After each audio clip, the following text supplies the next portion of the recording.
My name is Angela. My name is Nicole. And welcome to the Ominous Stitch podcast.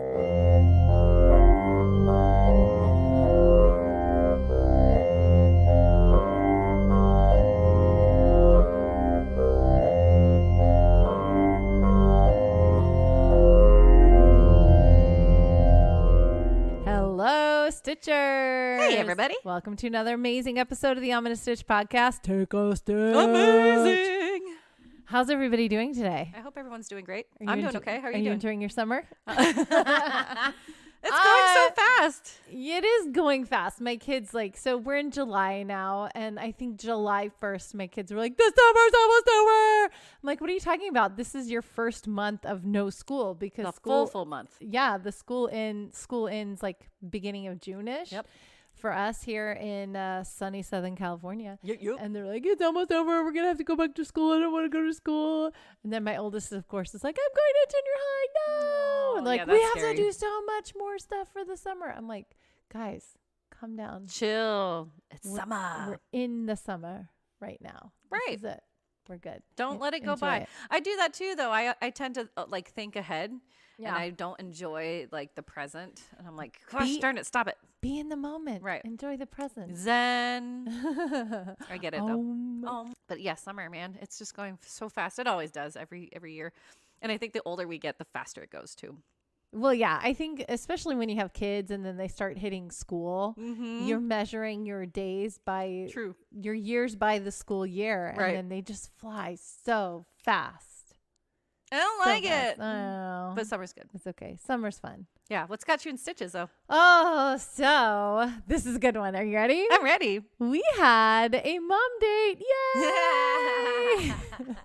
It was the best. We get to go out of the house. We don't get these very often, No, everybody. this is our second one in a year, because the Oh last my year we went on a gosh. mom trip, That's right. and then it was a little over a year ago. Yeah. And so this is like our next thing that we went out and did.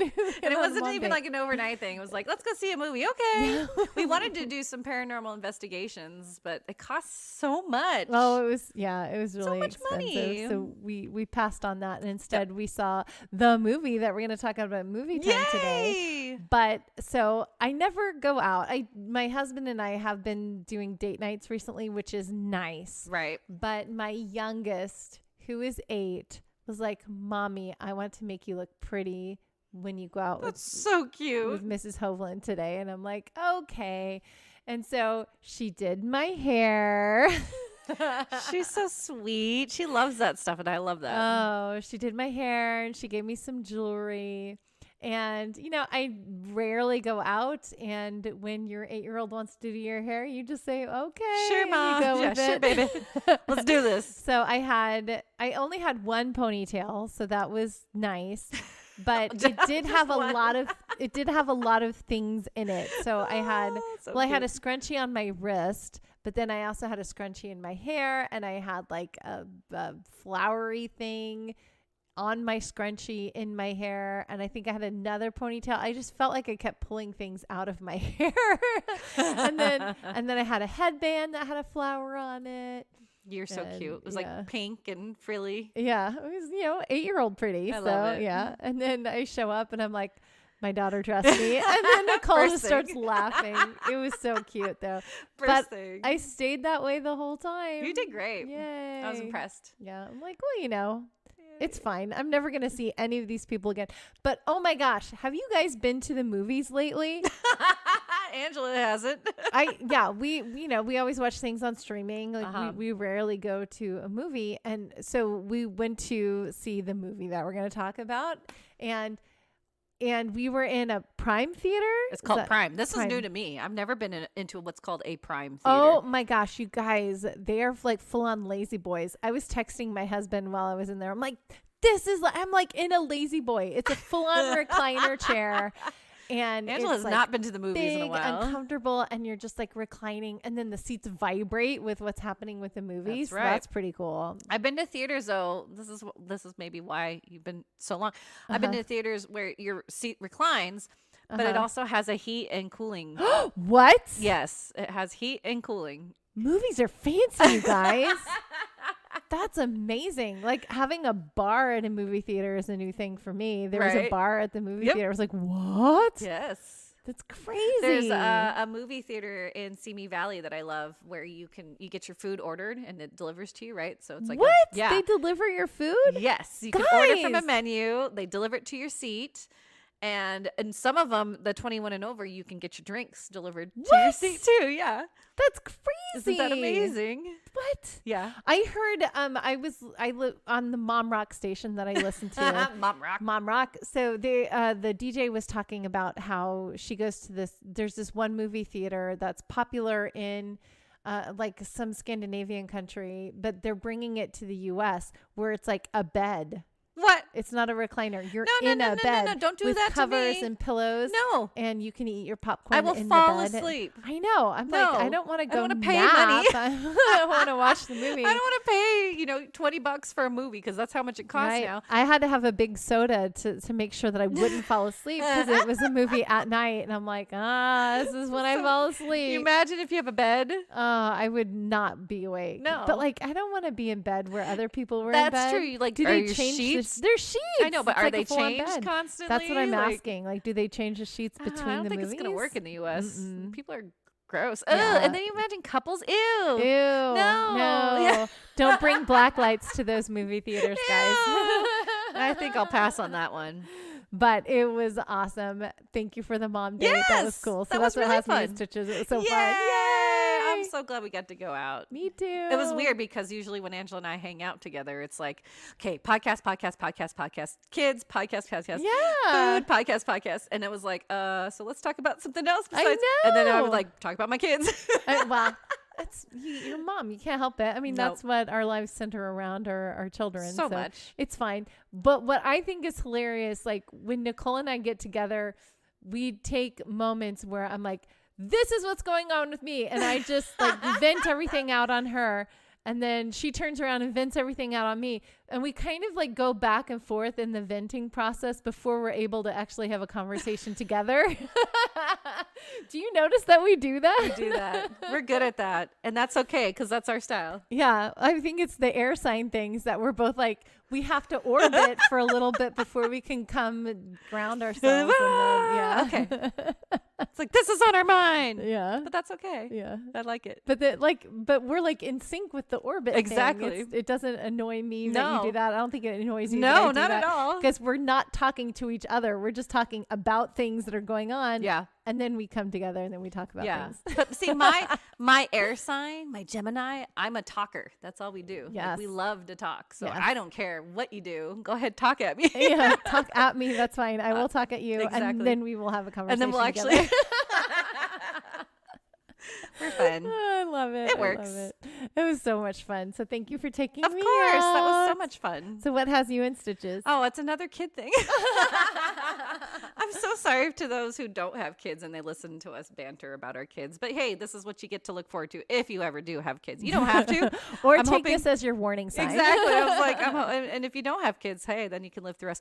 But I had a question for the world and you. Oh, okay. Yeah. So what do you do when you have a kid who is so hyper focused on something? So it could be an idea, it could be a thing, or any of the above, right? So I have my oldest who just like was watching YouTube, which I let him now because at one point I didn't, because there's a lot of things that are a little bit too much for them. Yeah. But he found this like Ben 10 watch.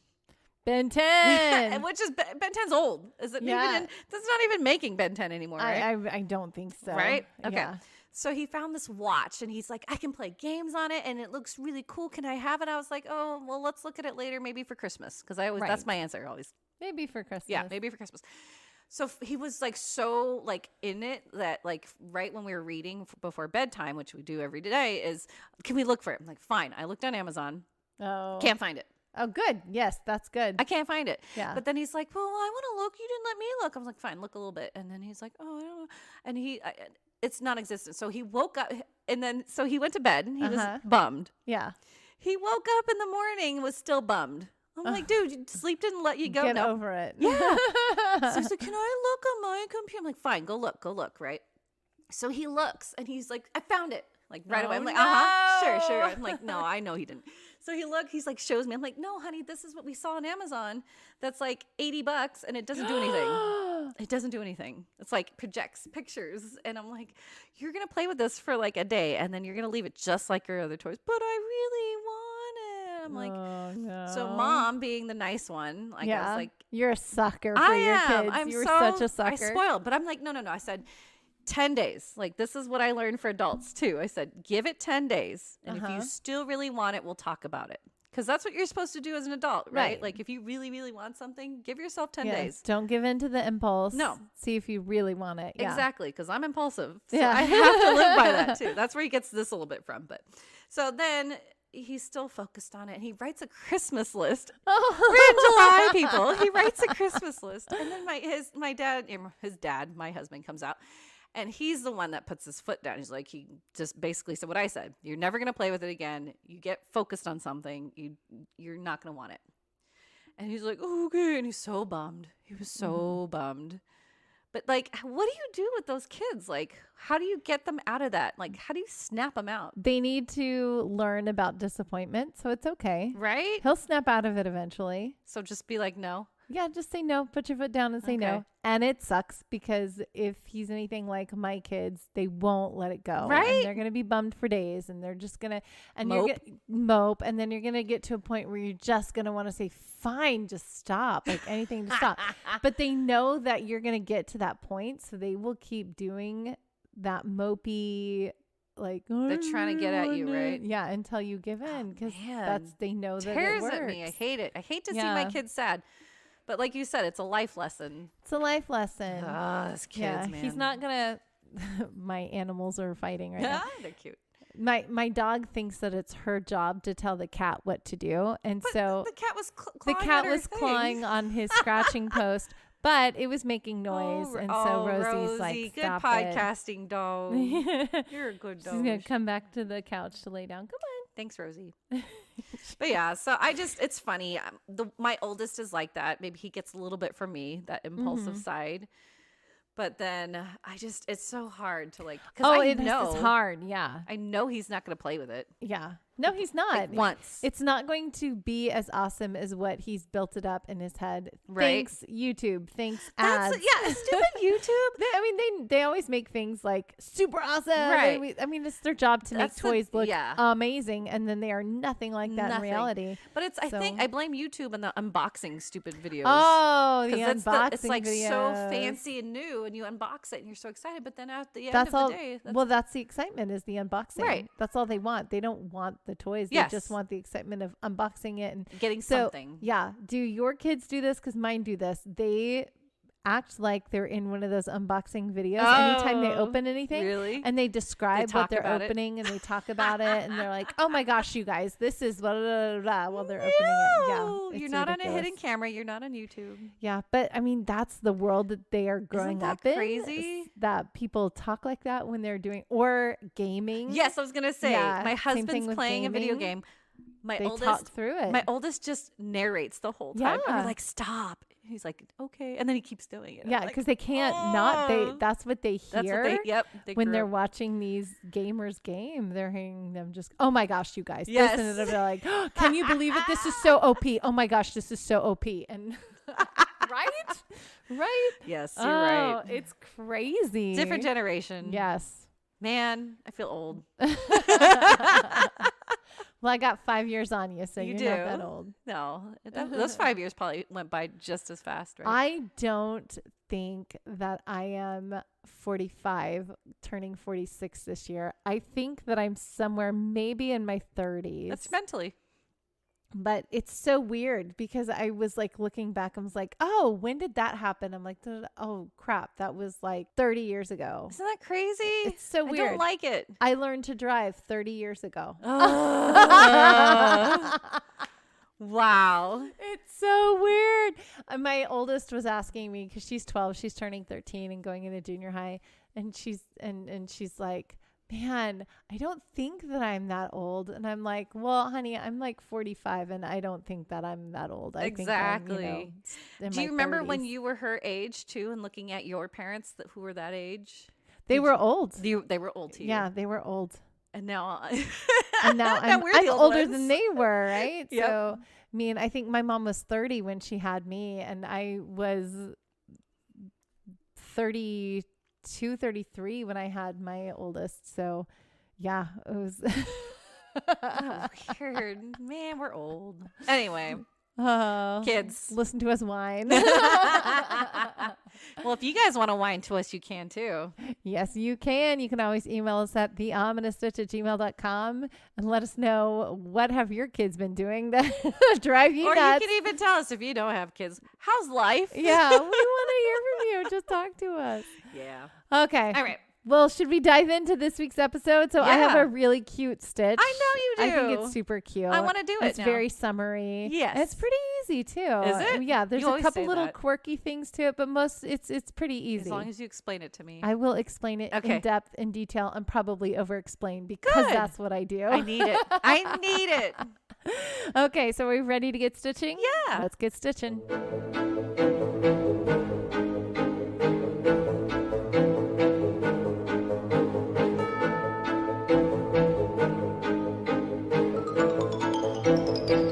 Okay, stitchers. So for this week's stitch, I found this really, really cute little summary detail stitch in a book called A Modern Guide to Textured Crochet. Ooh, who got you this book? I bought it off of Amazon. Hey, Amazon.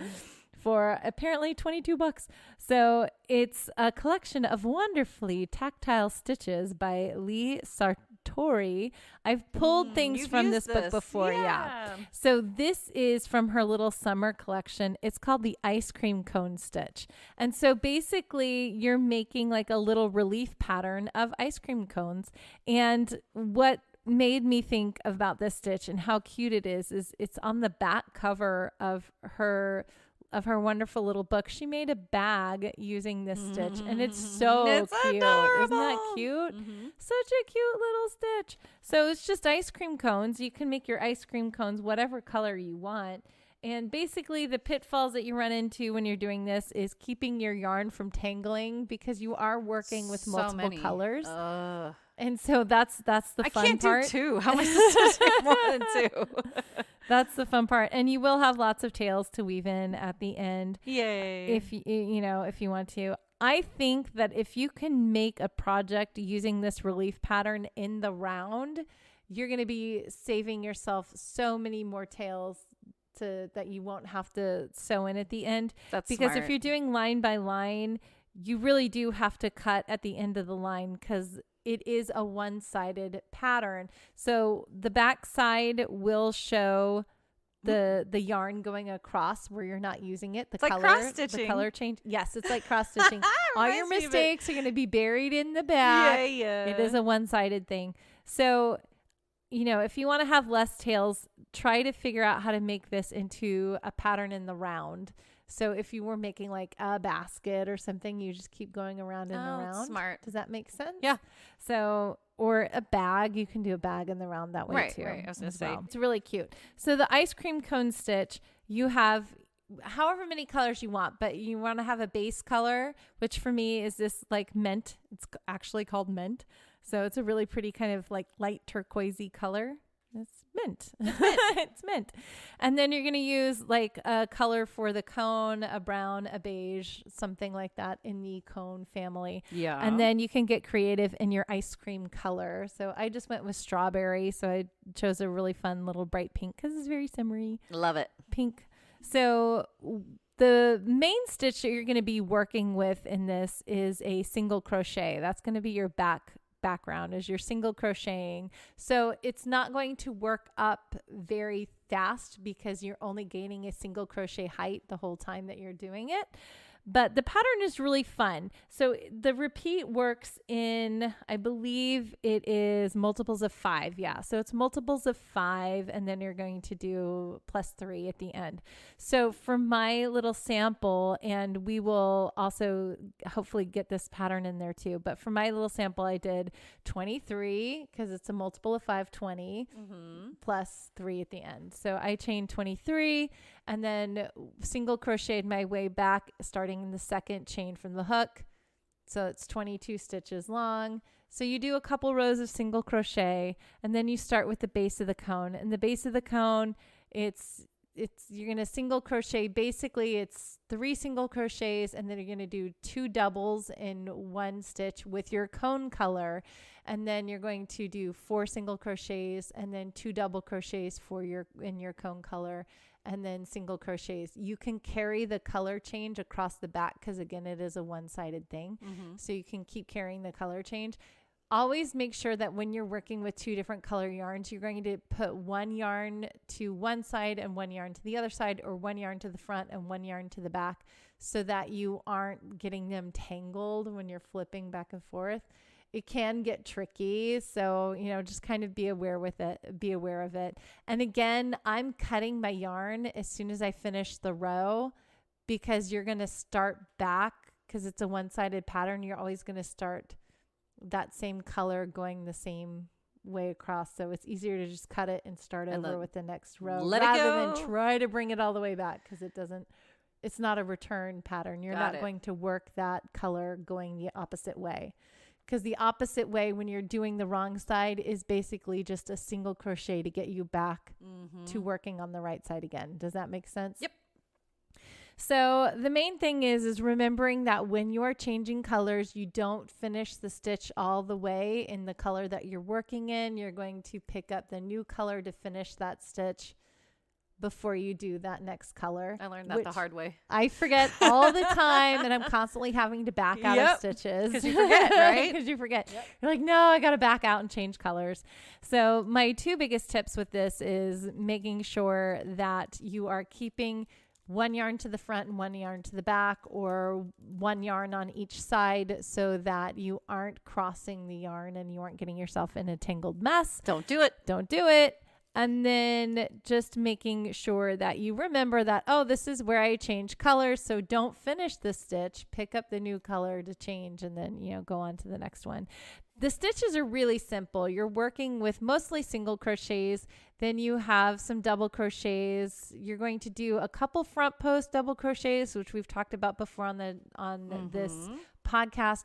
The main different stitch that I was doing was a cluster of single crochets, which I thought was interesting. So to do a cluster of single crochets, or the way that she did this to form the base of the scoop of the ice cream, was that she would do, a single crochet, 2 single crochet clusters. So to work them, you're going to insert your hook into the stitch, yarn over, draw up a loop, a yarn over, and draw through 1 loop. So you're drawing through just 1 loop of a single crochet rather than 2. So then you wind up with 2 loops on your hook instead of 1 loop on your hook. Got it. Or 0 loops on your hook. And then you're gonna insert your hook, pull up another loop, yarn over, pull through that 1 loop, yarn over, pull through all 3. Oh gosh. Yeah. So it's a cluster stitch, but when you're only doing a single crochet, you don't have as many loops on your hook to work with. So you're just going to pull through that 1 so that you can build up that cluster on your hook. When you said that, I was like, what? I've never heard of that before. Yeah, this is the first time that I've done a single crochet cluster. So it was really interesting to do that. Yeah. And then the rest of it is, double crochet 2 together, or front post doubles. So the stitches are not tricky. It's really fun, and you get to make this really cute little relief pattern of these ice cream cones. I love it. All the way through. So yeah, it's really cute. It's adorable. You said it didn't look right, but I was like, that looks like an ice cream cone. It does look like an ice cream cone. So when I did it, I'm a tight stitcher. So another tip is when you're carrying the color through, don't pull it too hard, because then, you might warp your pattern a little bit. So some of my ice creams are a little bit, pulled tight together. So I'm going to have to work with it and loosen it up a little bit so that they look better, especially when we take a picture of this and show it to you guys later. It almost looks like cotton candy cones too. They do look like cotton candy cones. I like that. Yeah. So my question is really cute. Yes. Looking at so this book has patterns. We posted this a long time ago when we used this book. Yes. It's confusing to me. Why?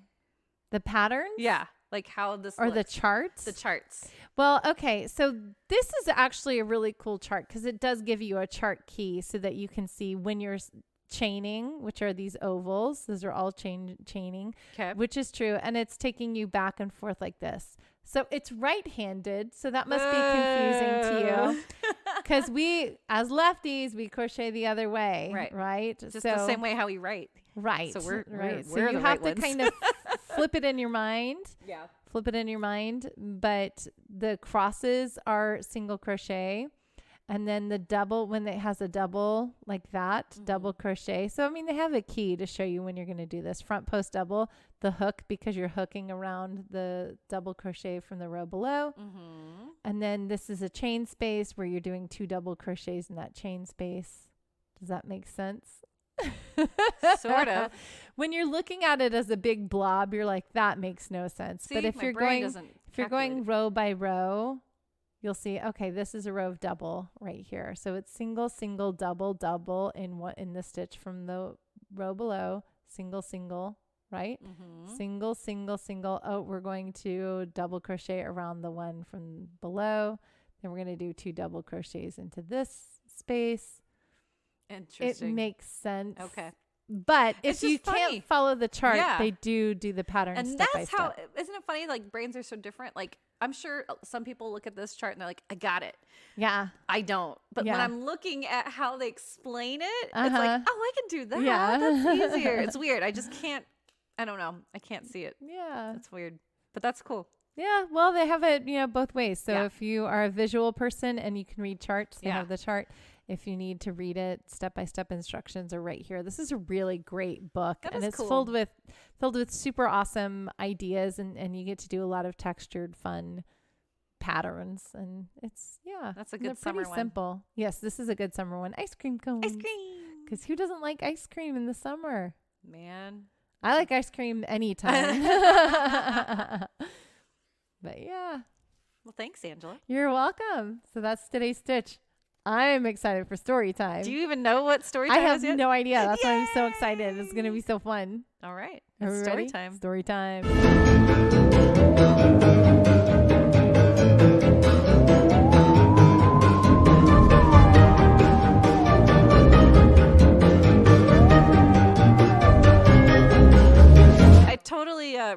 I almost ruined. She doesn't know then. Good. So I was bouncing. I was like, hey, I've got this idea for the podcast and I got this idea. And then I like accidentally said one. And then I was like, shoot, I've said the wrong thing. But this week's episode is going to be Banshees. Oh, Banshees. How fun. Banshees. Irish lore. Yes. Oh, I already did the Celtic weave, but I could have done a Celtic knot. I didn't want to give it to you away, but next time maybe. Okay. Yeah. So sorry, everybody. We usually do themes of everything. This week is definitely not. No, nothing goes together. This is hodgepodge. another hodgepodge week. That's okay. I like it. So I was trying to go through so many different. I have so many episodes, guys. I'm so excited. But this week I just wanted to do a random one because of our movie. We decided to do our mom date, and but a lot of our next ones coming up are going to have a lot of themes to it. So, but yeah, so we're going to travel to Ireland. Yay! A place I do want to visit one day. Me too. I have a lot of Irish heritage. So. I could see that. Yeah. I was right across the pond, but I never went. I would have loved to. Yeah, that's true. But anyway, we're gonna focus on what is considered as the wildest and grandest of all the Irish superstitions. You have the Banshee. The Banshee. Woohoo! So the word Banshee in Old Irish, and heads up, by the way, there's so many Irish names that I can't pronounce. Nice. I'm very sorry. I won't be able to either. I'm not good at pronouncing names, but as it is, but Irish, I'm gonna do my darndest. So many letters. Yes, that don't make sense to me, and I can't do it, so I'm very sorry. So if anyone's Irish out there and you want to correct me, that's awesome. Okay. It took me forever to learn how to say Siobhan because I would always read it as like Siobhan. Yeah. Her name. Mm-hmm. Yeah, can't do that. Now, the word Banshee in Old Irish means woman of the fairy mound or fairy woman.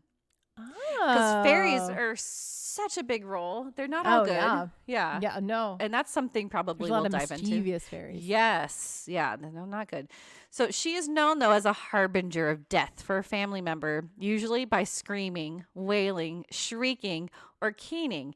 And keening is a traditional form of vocal lament for the dead in the Gaelic Celtic tradition, known to have taken place in Ireland and Scotland. Keening took place until the 18th century, and it typically involves 2 sets of mourners. What I want to do right now, real quick, and we'll put this link on our website. I'm going to play Keening for Angela. Woo! Because you're a vocalist, Angela. Mm-hmm.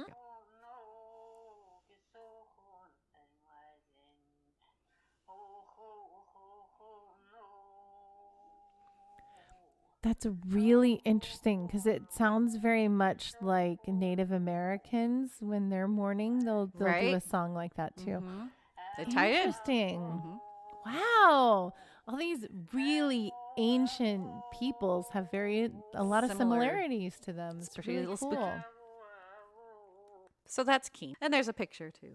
Heads up. Mm-hmm. Now, in past descriptions, she usually has long, streaming hair, most of the time white, and wears a gray cloak over a green dress. Her eyes are described as red from continual weeping and constantly wringing her hands, uttering the most woeful cries. But sometimes she might be wearing white with red hair and a ghastly complexion. According to Lady Anne Fanshawe, she wrote that depending on the region, the size of the banshee may differ. Some accounts report her as unnaturally tall, but most stories depict the banshee as very short in stature, ranging from 4 feet to even 1 foot tall. Oh, very wow. tiny. Yeah. And this tends to depict a very old woman, but the emphasized shorter nature can also relay her as a fairy creature. Right. That makes sense for the fairy thing. I've always thought of a banshee as being like really tall and ghastly. Or flying around. That's what I always thought. Flying away. No. Flying around. No. One is where she takes the form of a young, sweet singing virgin of the family who died way too young, but given the mission to become the harbinger of doom and death to her mortal kindred. On the other side of that coin, she is seen at night as a shrouded woman, crouched under trees and lamenting with a veiled face. And in another description that Lady Fanshawe states, or she is flying past in the moonlight, which we thought, right? Yeah. Crying bitterly. And the cry of this spirit is mournful beyond all other sounds on earth and betokens certain death to some member of the family whenever it is heard in the silence of the night. But even prior to these encounters with the banshee, she was viewed in a more twisted, morbid way. Old Irish tales found her washing human heads and limbs or blood-stained clothes until the water was dyed with human blood. Whoa. Washing heads? Washing heads and limbs. Oh, my goodness. And this was because she was seen in this fashion prior to battles. Oh. Yeah. Now back to keening. The Irish legend says that the banshee would sing it when a family member died or was about to die, even if the person had perished far away and news of their death had not arrived. In those cases, her wailing would be the first warning the household had a death. But the banshee did not show only when someone died. The banshee was also a predictor of death. Oh. Kind of our near-death experiences. Yes. There you go. She would appear, scream, and lament when someone was in a situation where they most likely wouldn't survive. Oh, so it's like very foreshadowing. Yep. So if you see her, you're like, oh, crap. You're like, damn it. I don't want to die today. Note that stories around the banshee commonly only happened in descendants with surnames prefixed with O or Mac, and some accounts even state that each family had its own banshee. But there are other accounts that do have other names outside of those specific ones, and these were even English by name and origin. Oh, so I think it expanded over time. Yeah, well, maybe as like the clans started intermingling. Exactly. Yeah. Interesting. Also, something I never knew about it is that when several banshees appeared at once, it indicated the death of someone great or holy. Didn't know that a group of them would show up. Yeah. Interesting. And many local people believe that the appearances of crows, the howling of a dog, or the screeching of a cat outside a sick person's house would also announce the arrival of the banshee. Oh, so you got a farm, Angela. I do have a farm, and I have a black cat that loves to yell outside. But it's just like, when someone's feed really sick. Me. Yeah. Feed me. So be careful. I'm like, you just ate a rabbit. You're fine. Yeah, you got your own animals.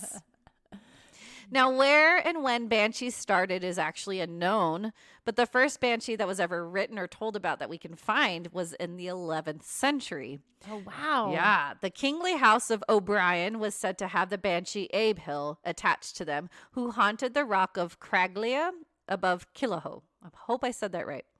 Now, in 1014 AD, one of the most important battles in Ireland took place, the Battle of Clontarf, which was near Dublin on the east coast of Ireland.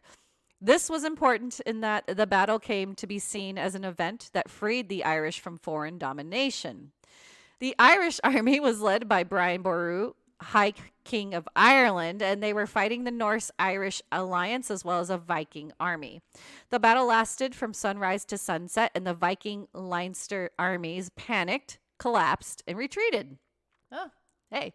It is said that the King Boru had an encounter with the Banshee Abiel the previous night, and she told him of his impending fate. So sadly, not only did King Boru fall, but so did his son Murchad and his grandson Tordelbach. Oh no! So 3 generations just gone like that. Wow. Yeah. This is a depiction. There's a picture. It's really cool of supposedly that battle. That is really interesting. And like having the banshee come being a harbinger of death, like, and is she soothing to them or is she terrifying? That's what I want to know. Like, I think it's both. Depending upon like how you feel about what's happening. Yes. But most of the time it's because like the battle, right? They know that someone's going to die. Right. Or if they're sick like I said, sometimes it's when someone far away, you don't even know what's going on. Oh yeah. And that when someone sees it, that's like, oh shoot, someone died. Yeah. Does the banshee tell them that somebody died, or does the banshee just come and you're like, oh, she's there. Is that for me? Exactly. Yeah. Who knows? They don't know. And then they get the news later. Oh, wow. So you see him, you don't know who's going to die usually. Oh no. Yeah. Okay. There's one story I'm going to go over where it's a little different, which is kind of cool. And I'll talk about that one soon. Now, Lady Fanshawe, she's famous, obviously, with Banshees. She was in Wikipedia a lot, but she's like known into the, like, she's the one who kind of wrote about Banshees. And her book is called Memoirs. In that book, she mentions her own encounter with the Banshee, and it is one of the best known stories. But is it a Banshee? That's my question for you. Okay. So I'm going to tell you a story. I'll put on my investigative pants. There you go. So she and her husband, Sir Richard, were visiting a friend that lived in an ancient baronial castle surrounded by a moat. That's important. Yeah. In 1642. Oh, long time ago. Okay. They ended up staying the night, but at midnight, she was startled awake because she heard a loud supernatural scream. She looked around her dark room and noticed suddenly at the window in the moonlight, a female face and even part of her body just straight up hovering at her window. Oh. Remember, the castle was surrounded by a moat and she was not close to the ground. Okay. So this was not normal. No. Well, I don't think it's normal to have somebody just like screaming outside your window. At midnight. But add to the fact that she's like floating. There you go. Way more not normal. Yes. Yes. Lady Fanshawe could also make out that the young lad's dress was that of the ancient Irish. This figure floated for what seemed like an eternity to Lady Fanshawe, but then soon vanished after the being screamed twice. Wow. I don't know if she was able to sleep that night, but the next morning told her friend and host what had happened. The host didn't even bat an eye. He's like, oh yeah. Responded with, a near relation of my family expired last night in this castle. We disguised our certain expectation of the event from you, lest it should throw a cloud over the cheerful reception which was your due. Now, before such an event happens in this family or castle, the female specter whom you have seen is always visible. She is believed to be the spirit of a woman of inferior rank, whom one of my ancestors degraded himself by marrying, and whom afterwards... So she's not a fan of this banshee. No, he is not. No. And whom afterwards, to expiate the dishonor done to his family, he caused to be drowned in the moat. I'm expecting this to be a guy. So, by the way. Oh, the guy telling the story. Yeah, the host is the friend is a guy, I think. Okay. Yeah. But I don't know for sure though. It sounds like it, right? Well, I don't know. Could be a very gossipy woman. True. But as the authors of True Irish Ghost Stories mentions, it's hard to label this apparition as a banshee since the motive is more of revenge, but still the spirit does check off the boxes, which labels banshees. Thoughts? So Yeah, I mean, she is a specter who appeared and shrieked and was a harbinger of death. So I think that's a definition of banshee. I think the host is just more interested in telling the story about how he feels like she's inferior. Right. And I'm like, obviously she's not, because if she was chosen to be the family's banshee and be the one to that's a come pretty tell big you, thing, it's right? like a huge role. I think that would like tie you very deeply to the family, because you're always going to be remembered every time somebody in the family dies. So I think that person is just really bitter about who she is in her position in the family. But it's a really sad story that she was drowned. Very sad. I hate that. Me too. Hate that so much. Yeah. Because if she was from quote unquote inferior birth and didn't deserve to be in the family, she has very little choice of where she's going to, what happens to her. Exactly. She's zero choice of what happens to her. So it's either she accepts the person who is above her, she accepts his advances and gets to live a little bit longer, or she denies him and he just kills her right away. Right. That's how it was back then, usually. I don't think that there's any other choices. Like if she denied him, he would just dispose of her. Right. So if she accepts him, and then at least like she'll get to have some kind of benefit or security or whatever. I don't even know. But she's kind of stuck being But she has no choice. Yeah. Like there's no choice for her. So I don't understand why they would do that. It's just because it's a male-dominated society at this point, and women have very little choices. 1600s, man. This is so long ago. So, he's doing whatever he wants to do, and when he's done and has no use of her, then toss her aside. It's so sad. It's very sad. It just kills me. Right. So I would turn into banshee, right? I would turn into a banshee too. Yeah, if that was me. Yeah, I'm gonna scream out loud every night. I don't care if someone's gonna die. Like, you think I'm inferior? I'm gonna yell at you. Is that fun? Okay, so just as a forewarning, so this is I talked about a little bit of background. I'm going to go into a lot of stories. Now, heads up, I got a lot of these stories from this book that's online that got published, and it's all handwritten. There's a photo I'm going to show Angela. It's crazy. Ooh. See that? So somebody compiled these. Really pretty writing, though. From a school. They're all different stories. Now, they could be, take it with a grain of salt, they could be just people making up stories, but some say this is a true story that my grandma, grandpa, somebody told me. Right. Okay. So take it with a grain of salt. But I thought these were all interesting. They're all very similar. So just forewarned too. They're all like very, very similar. Okay. Interesting. Now, so this first one I'm going to talk about it's called A True Story of the Banshee. It's about 1937. So all these stories are about the 1930s, which is pretty cool. Interesting. Yes.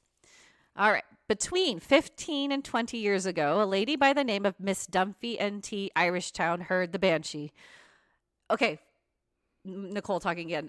Also, some of this I cannot decipher, so I'm going to read it word for word. You tell me what you think. Okay. I gotcha. Not all of it's clear. All right. One night, Miss Dunphy went to bed, and after a long sleep, she was awakened by a noise. Her bedroom window faced down the Irish town. When she woke up, she was dazed by sleep. She heard screams. At first, she thought it was the howling of dogs, but as the screaming came nearer, it filled the whole vault of the heavens. Then all of a sudden, it struck her that it was the banshee. The lady got out of bed and went to the maid's room. She woke the maid and told her she had heard the banshee. Then the maid said, "Come on over to the window until we see what she is like." But Miss Dunphy did not go over. The maid looked out the window and she said, "That's she all right." "What is she like?" Miss Dunphy asked. The description she gave her was, at first, she looked like a huge tangled ball of wool, but as soon as she came nearer, she assumed a woman's form. After a time, she sat on the corner of the Banshees and started caning and combing her hair. After a while, she disappeared. That same night, the banshee was heard in Ryleen and in the Maudlins, and on that very night, a man named McCarthy died in the Maudlins. It is said that the banshee follows families whose names begin with O or Mac. Then in the book, she wrote, "Miss Dunphy told me this story." Interesting. So she heard this from Miss Dunphy, who had the account of hearing the banshee. Yes. Okay. But she didn't die. No, she didn't die. Some man in the Yes. village or Maudlins or Yes. whatever died. Yes. Yeah. So she just heard the wailing for him. Exactly. Interesting. So was he a Mac or an O? McCarthy. McCarthy. There you go. So he's a Mac. He's a Mac. All right, next one. The Banshee in Lough Hackett. After Paul Moran was drowned, R.I.P., in the year 1929, the Banshee was heard every night in Lough Hackett and seen on a few occasions. One night, Paddy Lally went out visiting, and when he was returning home, he heard the Banshee crying and didn't see her near the spot where Paul Moran was drowned, and she was washing clothes. Every now and then, she would stop and look around. A lot of people heard her. Sometimes she would go over the water and then duck down again. Did I read that right? Is there anything scary about that? No. Well, yeah, she was by the spot where Paul Moran drowned. That's right. And I was just reading, not thinking. Yeah. So nobody knew where he'd actually drowned, but then they saw the Banshee. There you go. Washing. Ooh, was she like washing the blood? I don't think it was a battle. No. All right. And the next tale, the Banshee was referred to as a he, which is interesting. Oh. The Banshee was heard by Nurse McGorty of Kilty Clocher. Sure. Nice. She heard him. She's a Mac, everybody. This is a Mac. She heard him at 10:30 p.m. It was heard after a woman called Mrs. Carroll just a few hours before she died. It was in a house in which she lived for a long time and then left and went to Fermanagh to live. Bernard Meehan is living in the house now. It was heard over at the house. She was dead the next morning. He was heard another night by Charles Maguire and his wife of, Gort na Derry. Sure. The Field of the Oak. It was 2 hours before he died that he was heard. He was out behind the house crying. The next morning, when Kathleen Maguire looked up at the house, she saw 2 lit candles on the top of the house. The man that died was James Keeney. Oh. So again, same thing. They hear her, but this one wasn't the names of Mac or O. That's interesting. Fun. But Max heard the crying. Yes. So it was the Max that heard the crying. So they still heard him. Yeah. They're still involved. Interesting. Next. The old people around this district firmly believe in the Banshee. I often heard my mother say that there was certain families that were always cried. These families were the McGowans, the Galliagers, the Keeneys, the Meehans, and the O'Briens.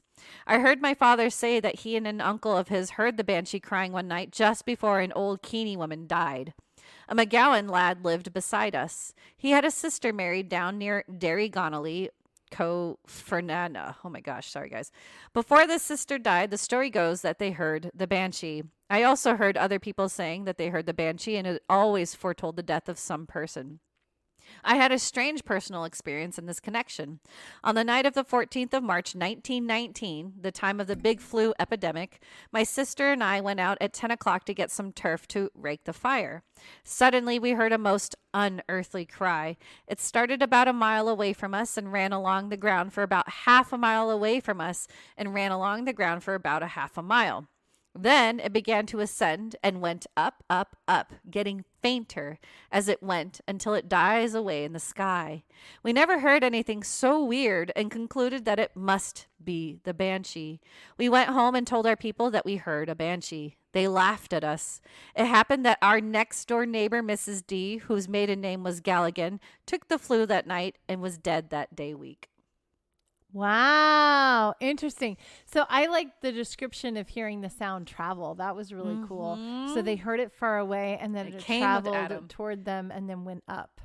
Ooh. That's spooky. Interesting. That's so creepy. I'd be so creeped out. Right? If you heard something screaming that was like ethereal, like, what? I'd be so creeped out. Nope. Now you know it's a Banshee. Oh. The following story of the Banshee has often been told by my mother, who had heard her father tell the story and vouch for its truth. Near the railway bridge at Golden Garden, about 2 miles from Dundrum, lived a family named Cooney. Whenever any member of this family was going to die, the Banshee was heard for 2 or 3 nights crying. Then the neighbors knew that one of the Cooneys was near death.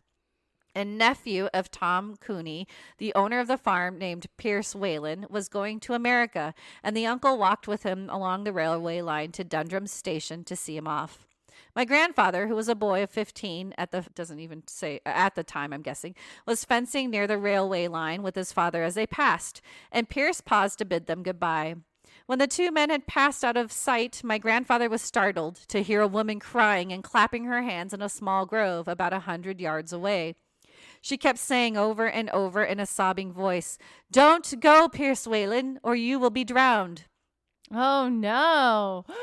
Ooh, this is a good one, Nicole. My grandfather begged his father to come home at once, as he was very much frightened. This they did, and the father cautioned the son not to speak about the matter at home, fearing the Coonies would hear of it, and it would pain them very much. After nearly 3 weeks had elapsed, word came to Coonies that Pierce had fallen overboard one foggy night and his body was not recovered. Oh, wow. Then it leaked out that several neighbors had also heard the banshee, and one old man named John Ryan of Coolbawn had actually seen her leaving the grove that evening.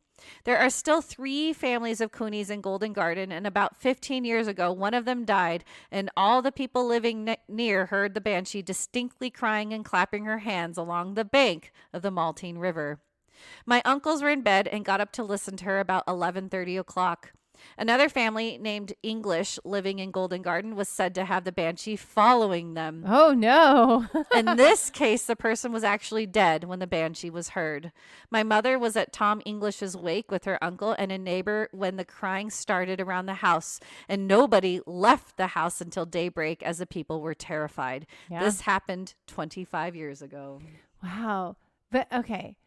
I don't know if I would be terrified, like if somebody's already passed and the And you hear banshee's it. there. That would be more of, okay, they're mourning. It's morning. Yeah. But when you're But it's predicting I don't know, death, it's still scary though. right? But when you're I mean- predicting the death of that, Oh, that was a Whalen? good one. Like it gave me chills. yeah. That's a good one. And here's my question. Why didn't anybody like go warn Pierce? That's like, what they said. Don't do it. Isn't that funny? Like they said, don't warn them because I know, not but to why? scare them. Because I think they believe so heavy that no matter what, it's going to happen. So they can't stop death. Just like in That's Final, like in the Final Destination. of our last episode. Yeah. You can't stop death. Death is coming. Yep. And it will just come a different way. Come a different way. Ooh. So there you go. Next. The banshee was heard in Dean Hill not later than March 1934, and 3 days before that, it was heard in a place called Realtog, about a mile distant from Dean Hill. On the 7th March 1934, Lawrence Tully, R.I.P., of Realtong died in hospital, and on that very day, a timber man named Michael Quinn was working in a wood near Mr. Tully's home when he heard the cries and wails of the banshee in the woods some distance from him. This occurred about 3:30 in the day, and that was the hour of Lawrence Tully's death. John Clark, R.I.P., the man whom the banshee bewailed in Dean Hill, died on the day of Lawrence Tully's funeral, and it was the night before that this mysterious spirit paid its visit to Dean Hill. Several people heard it on that night. It passed close by the house of Mr. Thomas Bowens, and every person in the house heard it quite plainly. Oh, wow. Yeah. Then it followed an old pathway that runs through the fields towards Dean Hill, and it is near the other end of the laneway that Mr. Clark's house was situated. It is now falling into ruins.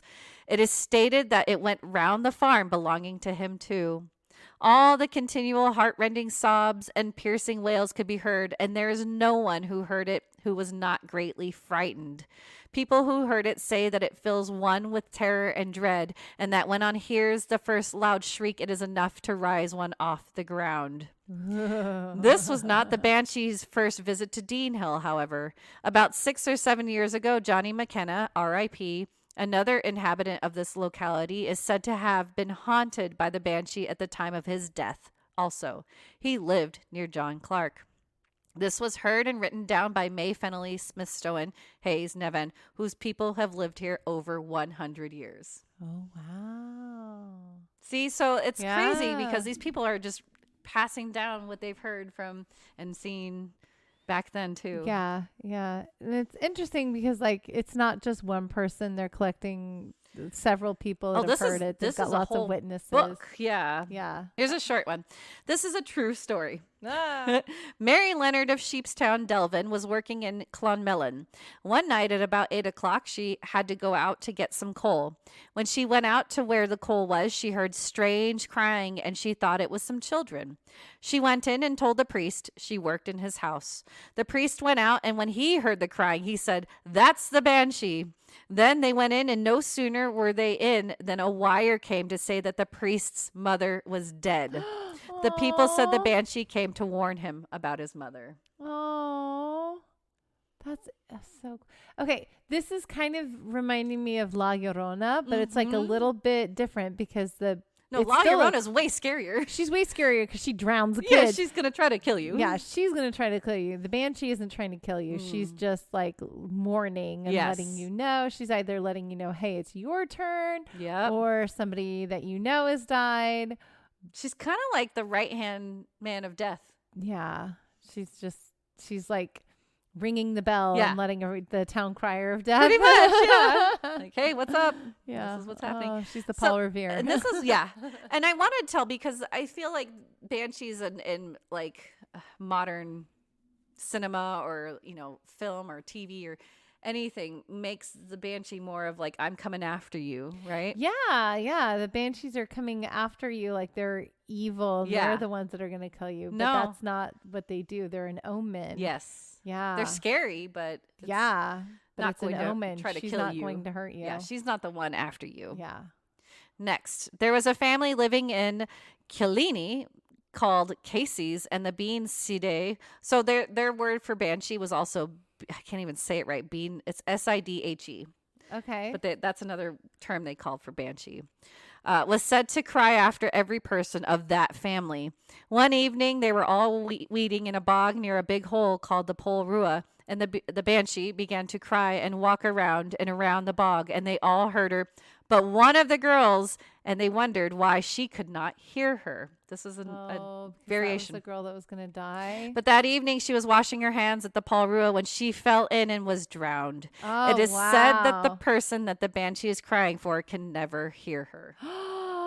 So there's another variation. Yeah. Isn't that crazy? Okay, that's interesting. So I would want to hear the Banshee at that point then. Yes. I don't want to be the one not to hear her. Because then you're like, well, that's me. Oh, wow. Yeah. But I haven't, that was the only one I came across that really specifically said that. Yeah. Which is kind of neat. Yeah. Okay, one wet winter's night, a motorboat was on its way to Dublin. Mr. James Ruin, who at the time was living in Rathangan, was steering the boat. A short distance from the 7th Lough, L-A-U-G-H. Loch. Totally got it wrong. Loch. It is a loch. It's a lake. Okay, sorry for saying L-O-U-G-H wrong, everybody. It's loch. So, all right. One wet winter's night, a motorboat was on its way to Dublin. Mr. James Ruin, who at the time was living at Rathangan, was steering the boat. A short distance from the 7th Loch, there is a fairly big stream, and as he approached it, Mr. Ruin's attention was attracted by pitiful cries. Uh-oh. He flashed on a torch, and he at once saw the form of a woman sitting on a big stone beside the stream. She was combing her hair and weeping bitterly, and he immediately recognized her as the Banshee. At first, he thought that there was going to be a death in his family, but going on into Dublin on the following day, he learned that a young girl had been drowned in the stream. Oh. The Banshee is said to be a friend of a dying person. When a person is on the point of death, she comes and cries for him. It is believed that the dying one is happy when the cry of the Banshee is heard.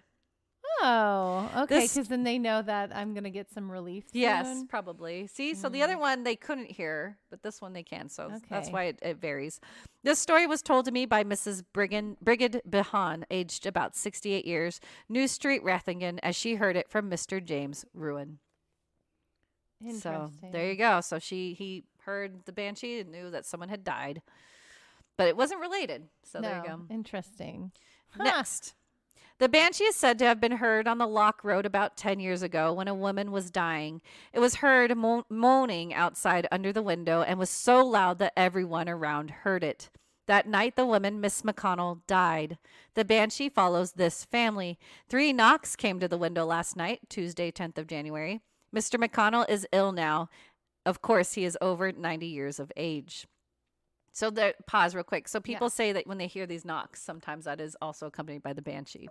Oh, so the Banshee knocks instead something knocks. It could be something. It could be her. Remember, because there's also animals that tied to her too. So. Oh, that's true. Yeah. So something knocks, and it's like an omen for the Banshee is coming. Yes. Too. Ooh, yeah.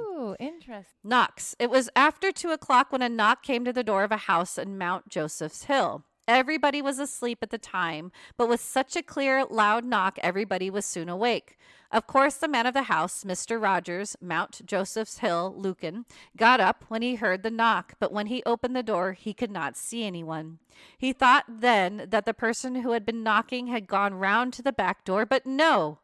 He went upstairs, and as he was getting into bed, he heard the knock again. He rushed to the window and looked out, but there was no one to be seen.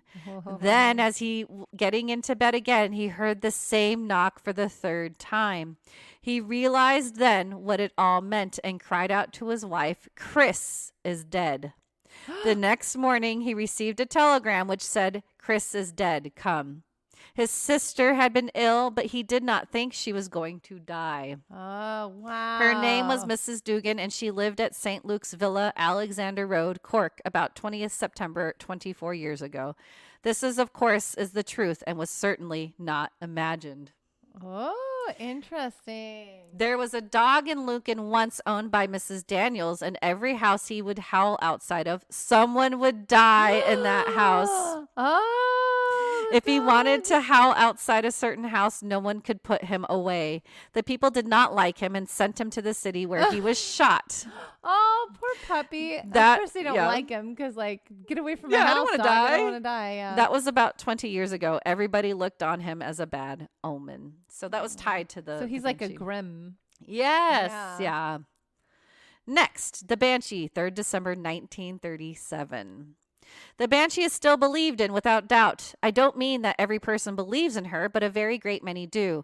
I have endeavored to get as many Banshee stories as possible, but I discredit a lot of them as I do not rely sufficiently on the word of the persons who say they saw the Banshee. So this person's like doing what I'm doing. Right. The following story about the Banshee is perfectly and undoubtedly true. It comes from Mrs. Peter McKenna through her daughter, Mrs. Mason. Mrs. McKenna had a sister who was dying, and one night they were sitting around the fire bewailing. Mrs. McKenna was unmarried at the time and was young. Her sister who died was only 18 years. Oh, man. As they sat at the fire, they heard a car pass by, and immediately afterwards they heard the most awful screams. They all jumped up and opened the door and looked out thinking a child or someone had fallen out of the car. Oh. Her brother Johnny went out on the road, but the car had gone on and the screaming ceased. After waiting a considerable length, he returned to the house and shut the door. Immediately, the crying, wailing, and screaming started again, but this time quite close to the house. He went out again, but it ceased again. On returning again, it began again, and a 3rd time he went out. After that, it went round and round the house, getting worse and worse, and they at last knew it was the Banshee. No one was brave enough now to open the door or go it. It went on at intervals during the night. Towards morning, it seemed weaker and farther away and finally ceased. The next day, the girl died. Oh, man. That's crazy. That's spooky. That was the more spookier one. Yeah. And it's just like, what do you do? You can't do anything. You just have to like let her scream until it's all over. Right? This poor girl. That's heart-wrenching. I got a few more. We're going to make this long. Sorry. That's okay. Everybody heard about the Banshee, a female fairy in Ireland who makes herself known by wailings and shrieks before a death in a particular family. The Banshee is known in Irish as a woman of the fairies. There is a tradition in our family handed down by my great-grandmother whose name was Holohan. He lived at a place called Sugarstown near Thomastown, Count Kilkenny. He met the Banshee, and the terrifying experience he had on that winter's night long ago is still remembered with awe by the family as if it were only yesterday and that it actually happened to themselves. It is one of the fireside stories which I have often heard my father relate to us. It is a true story because it is preserved in our family. Here is a story told me by my father and handed down to him in the exact words of his own father. I had spent many years in America, emigrating when I was quite a young man and in the hard times. My father when I was yet a baby, and my mother had to work hard to rear us. We had a hard time in those famine years, but God watched over us. As soon as I was able to do anything to help my mother and younger brothers and sisters who are now dead and God rest their souls, my goodness. I started out in the world, but finding I could not find work at home, I made up my mind to go to America with many others in the locality. I got on well in America and was able to send home sufficient money to keep the house going. Yay. Yeah. After many years, I, like other exiles, got a longing to return to the old home. My mother and brothers and sisters were overjoyed at the news, and the very morning on which I sailed from New York, I received a letter of welcome from my poor mother. The note paper was almost bedewed with tears, but they were tears of joy on my homecoming. She told me they had a great spree in store for me and that the boys and girls would be there. I set sail, and my voyage ended. I stood once more on Irish soil. I took the mail coach from Cork, and after a long journey arrived in Kilkenny about 9 o'clock p.m. The coach put up her for the night, but being anxious to get to the old home, I set out on foot at Bennett's Bridge. I met some companions of my boyhood, and to celebrate my homecoming, we spent a few hours together at the bridge, indulging in a game of cards and a sing-song. Oh, that's nice. Yep. At midnight, I resumed my journey homewards. In the distance, I could hear the sound of music and merrymaking and knew the boys and girls were having a spree, and I was included to join in the fun. I would have the light going home, but I did not go to the dance. Just as I turned a bend in the road, I heard a female voice exclaiming, almost shrieking, "Mother bids thee come. She is waiting too long." The stars were shining, but the moon was pale at the time. Suddenly, I heard the banshees wail, and I quickly strode across the slope of the hill, passing the grove or fairy mound I knew so well. Scarcely breathing, I glanced around. Mother of mercy! There she sat, a woman clad in snow-white shroud, her streaming on the damp moss. Her white face was bowed on her bosom. Addressing the banshee, I said, "Tell me quick, is there anything wrong at home?" "Mother and brothers and sisters bid thee come," she answered, and away she flew, crying. Oh, what awful wailing is still in my ears. I hurried home through the hills and arrived at last at the homestead. I expected to hear the music and mirth of a joyous gathering inside. My God, no. There was the bare cottage, the door flung wide, 4 lights burned. Breathless, I rushed inside. Merciful God, 'twas my mother dead and white as the fallen leaves, with my brothers and sisters kneeling at her bedside, right? In the distance, I could hear the faint cry of the banshee, and with the echo, dying in my ears, I kissed the cold lips of my dead mother. Oh my gosh, that is a very dramatic story. Very. Oh, he should not have stopped to play cards and sing songs with the guys. He didn't think anything was wrong. He was like, "Oh, everybody's going to be happy to see me." Yeah. Oh, I would have such a guilt trip though on myself for stopping. Delaying my time to see my mom. But I mean, she may have already been dead gone by the time he would have made it there anyway. But like, wow, that's crazy. That is a crazy story. And he heard her. Ah! Okay, just a few more. Okay, so next, I'm veering away from that big book of stories. This comes from the Dairy Journal, which occurred in the late 1940s, recounted by a resident of the Bogside. It involved her grandfather and one of his sons. The grandfather had been suffering painfully from what he thought was a toothache for several days. While discussing with his wife about visiting a dentist, he happened to mention that he had seen a large white sheet hanging from one of their neighbor's upstairs windows. His wife, knowing the particular neighbor well, was very surprised to hear that she was apparently drying her washing in the front street. Next day, her son approached her, somewhat agitated, and recounted a strange experience from the previous night. He had heard a peculiarly my talking stopping soon. My talking Hashtag stopping words. soon. Man. Okay. I love that. My talking stopping soon. That's awesome. I've been talking so long. So good. my gosh. I'm leaving it in. It's so good. Oh, guys, this is what happens when you talk so much. Okay. Whoo! Oh, I love it. Okay. Okay. He had heard a peculiarly mournful wail coming from near the bottom of the street. When he looked, he noticed what appeared to be a young child sitting under a windowsill crying. Sorry, it's laughing. I'm making her laugh. Okay. It's words. I'm serious. I know. I got it. This is like serious. We're literally talking about death, and I'm like cracking up so hard. Oh. Whew, okay. He walked down the street, and there, sitting hunched up under the sill, was a small, wrinkled old woman, shriveled and dried up with age. She was moaning inconsolably.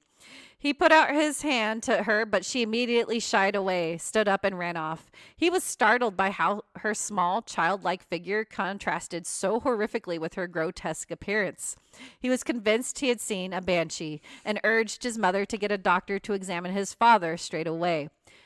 Unfortunately, his father was beyond medical assistance, and a few nights after the incident, he died. Dude, he did see a banshee. To this day, the family remained adamant that their grandfather saw his own burial shroud, and the banshee encountered by his son foreshadowed the impending death. Dude, that is so morbid. That's even way more morbid, right? Oh. Oh, no. All right. Lastly. Okay. The following story comes from True Irish Ghost Stories from St. John D. Seymour and Harry L. Nelligan, 1914. I brought them up earlier in this episode. I didn't really mention their names, but they've talked a lot about banshees. Okay. That the banshee is not confined within the geographical limits of Ireland, but that she can follow the fortunes of a family abroad and there foretell their death is clearly shown by the following story.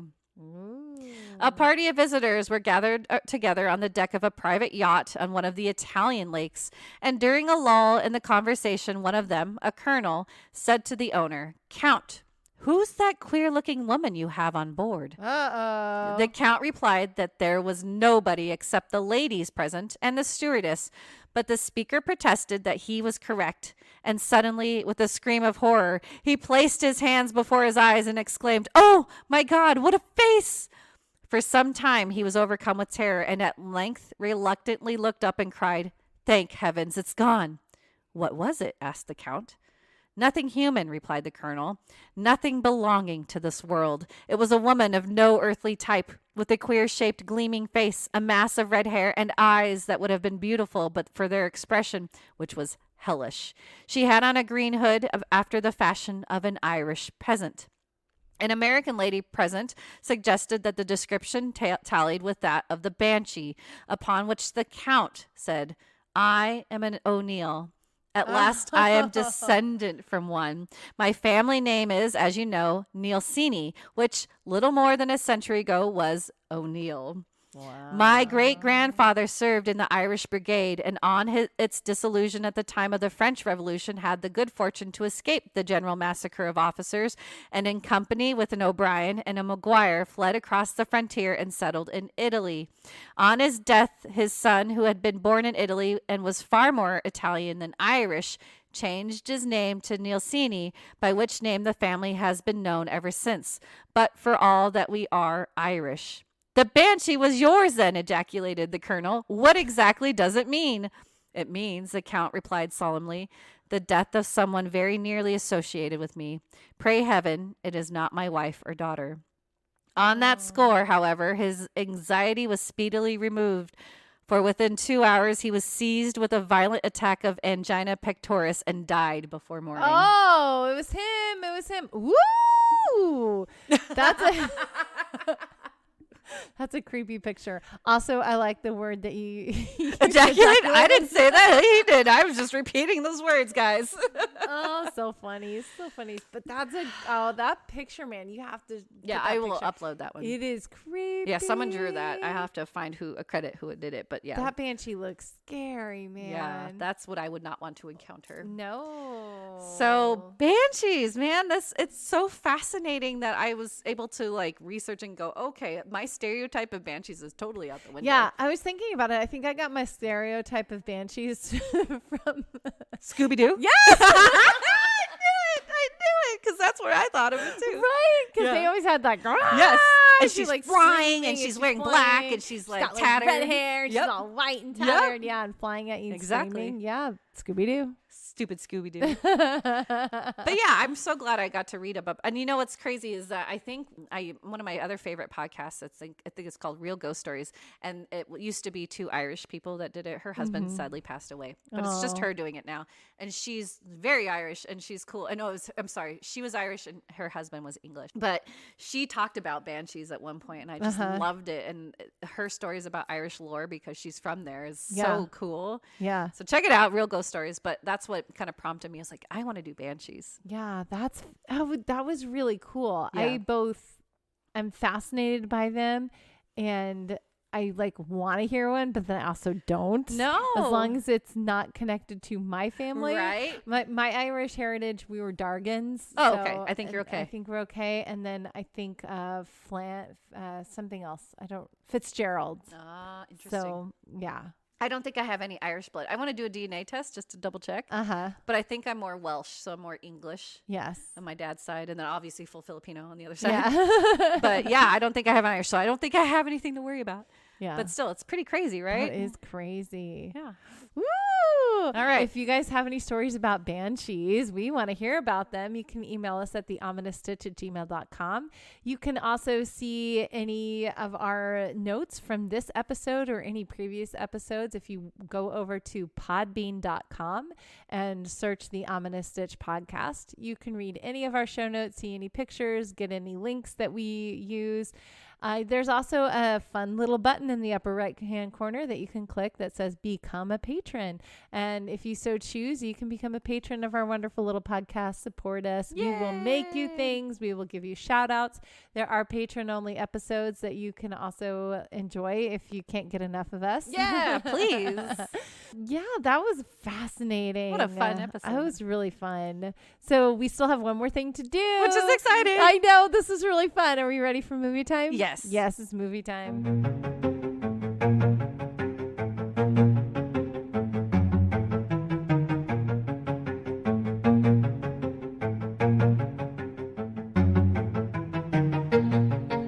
This week's movie review, which is a brand new one, is Insidious the Red Door, released 2023. Yeah. IMDb rating, pretty quick, 6.1 stars. And the synopsis: the Lamberts must go deeper into the further than ever before to put their demons to rest once and for all. Yay! Yay! We saw this in the theater. We did. We got to go to the theater. And so I just told Angela right before we started recording that the director of this movie was Patrick Wilson, the main character. Yeah, the guy, main dude, the dad. The dad, the dude. The dude. So if you are not caught up on Insidious, we did review Insidious 1. Did we do 2 as well? I think we did 2. Yep. Yes. But we didn't do 3 and 4. And now heads up. Yes. I thought you had to watch 3 and 4 because that's what the websites were saying.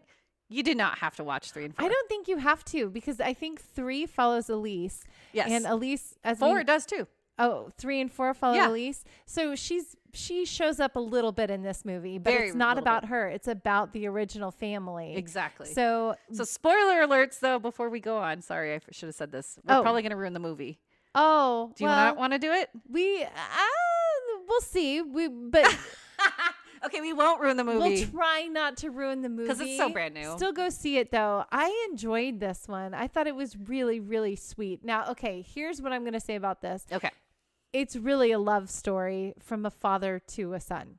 Yeah, it's a family story. It's a family story. It's not in a horror way. In a horror way. There are some, elements. There are some horror elements. There are some. I gave Nicole bruises. I kept hitting her and grabbing her. And I was like, I had my popcorn next bucket time we in go front of my face. She was hiding behind her popcorn bucket.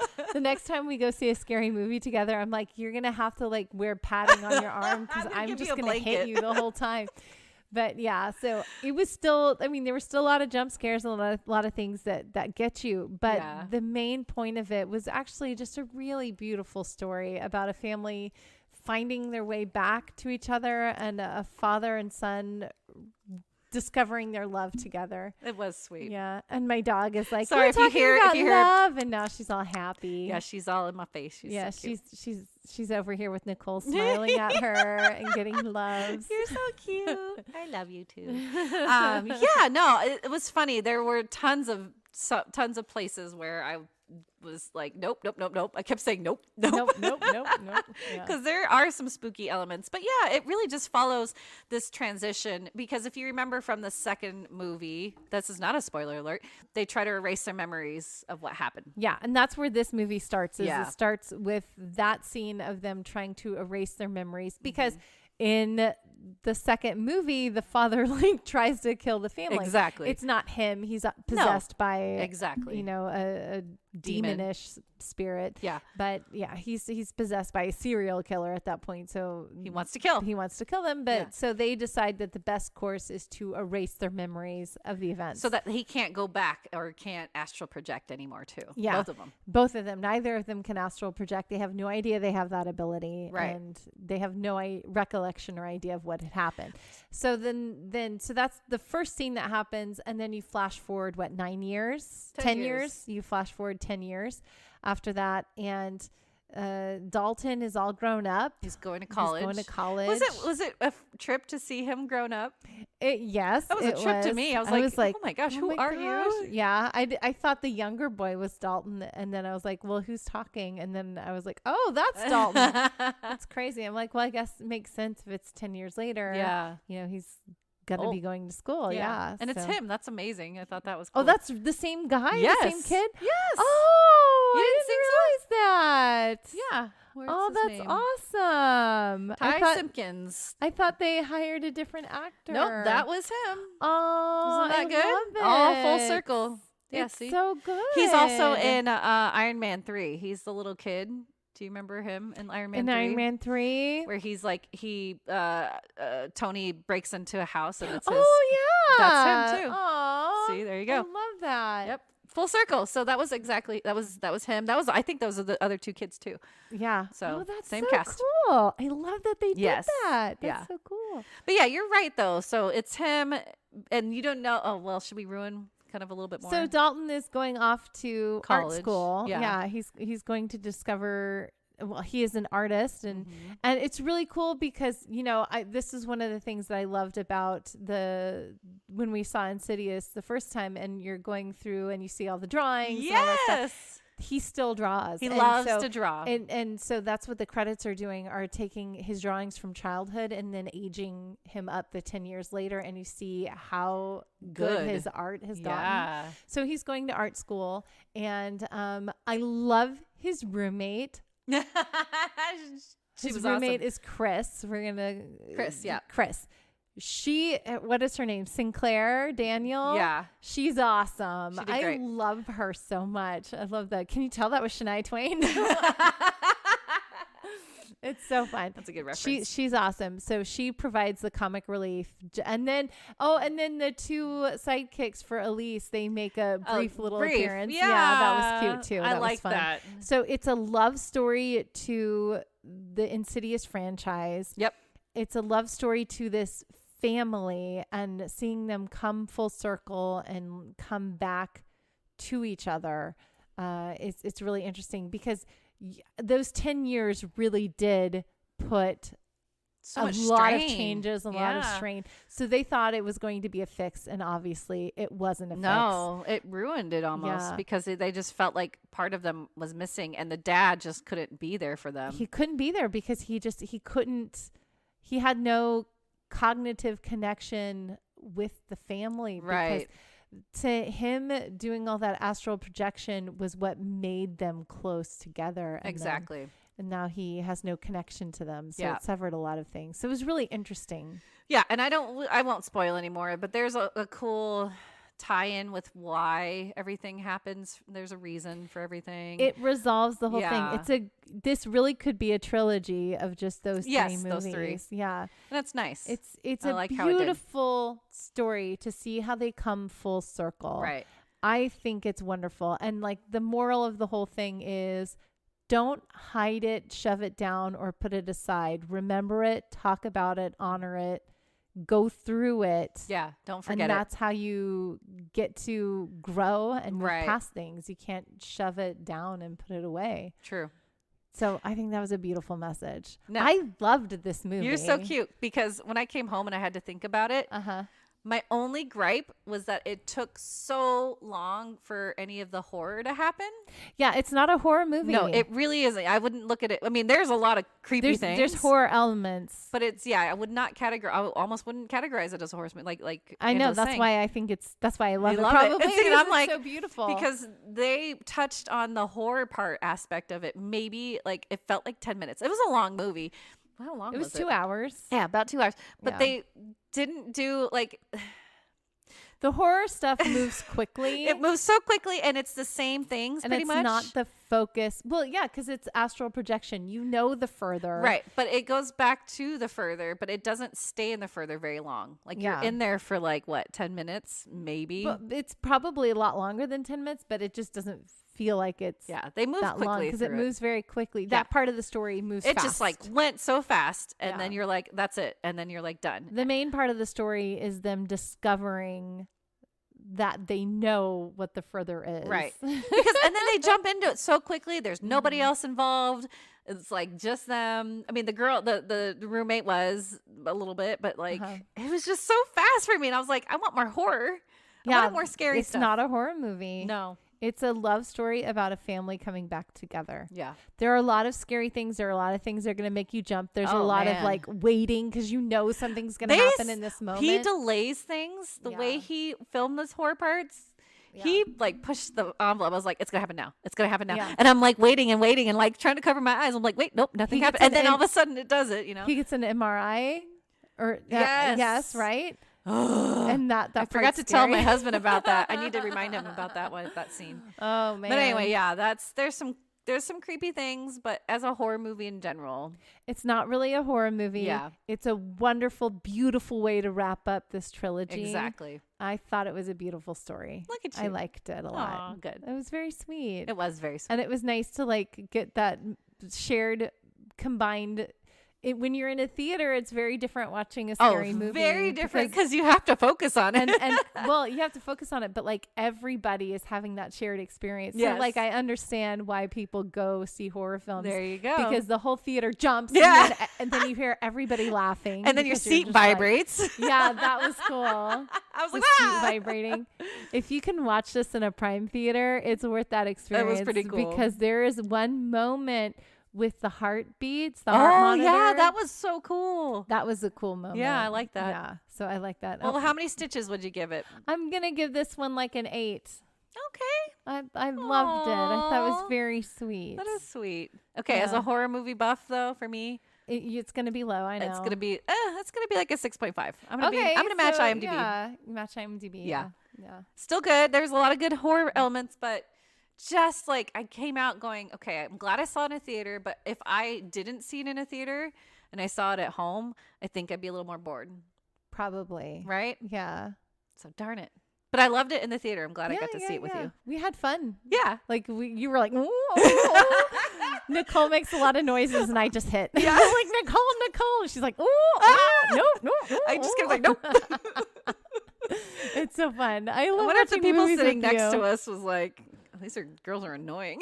No. Well, the guys on that were sitting next to me, they were jumping. Really? Yeah. At least funny. the one that wasn't immediately next to me, the one next to him, he was like, I saw him actually like physically get up. I saw people laughing too. Yeah. Yeah. I was laughing. Yeah. There's some funny parts. Yeah. The guys next to me, it was a couple, and I don't know if they were like on a date or if they've been together for a while. They seemed kind of cool. Yeah, they were like trying to be macho, I think. I was like, oh no, this is fun. The fun part is like letting yourself get scared and like letting yourself jump and then having everybody around you do that. Yep. Yeah. I totally like I forgot which one scene it was, but I remember I like jumped and no one else did. Oh really? Yeah, I was like, ah! I didn't jump? No. Oh wow, that's crazy. You saw, I think you did something, but it was like me who like, it was like one of those knee gut reactions. So anyway, it was fun. Yay. Yeah. Well, go see it. Go see Insidious behind, what is it? The Red Door. Yeah. I thought it was a beautiful love story. Yay. So I like it. Yay. Go see it. Go see it. Okay, so we've reached the end of another amazing episode. This was a long one. I know, we've done a couple long ones in a row. Good. We're getting way long-winded. This is why my words don't work after a while. So let's end the podcast before my words stop working too. So until next time, we'll see you, Stitchers. See you, Stitchers.